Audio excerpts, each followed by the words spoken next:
సిద్దిపేట గజ్వేల్ నియోజకవర్గంలోని ఇందిరమ్మ ఇల్లు మొట్టమొదటిగా పూర్తి చేసినట్లు సిద్దిపేట జిల్లా డీసీసీ అధ్యక్షులు తూముకుంట నర్సారెడ్డి అన్నారు. ఈ సందర్భంగా ఆయన మాట్లాడుతూ ఇందిరమ్మ రాజ్యంలో కాంగ్రెస్ ప్రభుత్వంలో పేదింటి కళ సాకారమైందన్నారు. వీరితో పాటు Gajwel market committee chairman Vanteru Narender Reddy, Congress party Jagdevpur మండల అధ్యక్షులు రవీందర్ రెడ్డి, కాంగ్రెస్ పార్టీ లింగారెడ్డిపల్లి గ్రామ అధ్యక్షులు చిక్కుడు సుధాకర్, తాజా మాజీ ఎంపీటీసీ పర్వానా అయ్యూబ్ తదితరులు పాల్గొన్నారు. కాంగ్రెస్ ప్రభుత్వం వచ్చినాక మా కేంద్రం మీద వచ్చింది. చాలా సంతోషంగా ఉంది. రేవంత్ రెడ్డికి నర్సన్నకు పార్టీకి ఖచ్చితంగా రుణపడి ఉంటాం.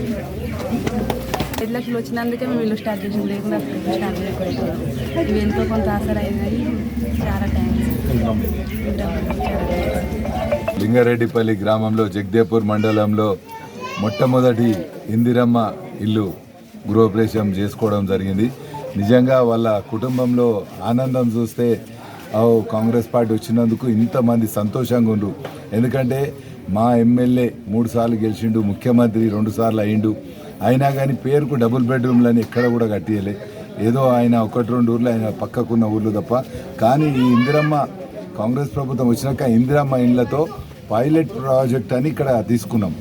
ఒక 72 ఇల్లు శాంక్షన్ అయితే 23 ఇల్లు ఇవాళ చెత్త పోసుకొని అందరు కూడా సంతోషంగా ఉన్నారు.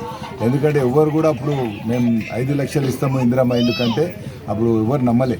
కానీ ఈరోజు వాళ్ళ కళ్ళలో సంతోషం చూస్తుంటే ఇటువంటిది అన్నిటికన్నా ఎక్కువ మనిషికి ధైర్యం ఎప్పుడు ఉంటుంది.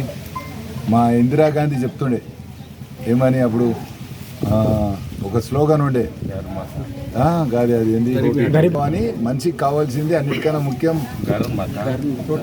రోటీ కపడా और మకాన్. మా ఇందిరాగాంధీ స్లోగన్ రోటీ కపడా और మకాన్.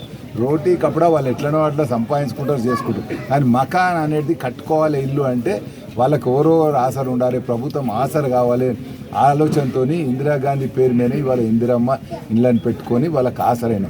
కానీ ఇట్లా ప్రతి గ్రామంలో కూడా గజ్వేల్ తాలూకాలనే కాదు, సిద్దిపేట జిల్లాలనే కాదు, మన రాష్ట్రంలో కూడా ఇందిరమ్మ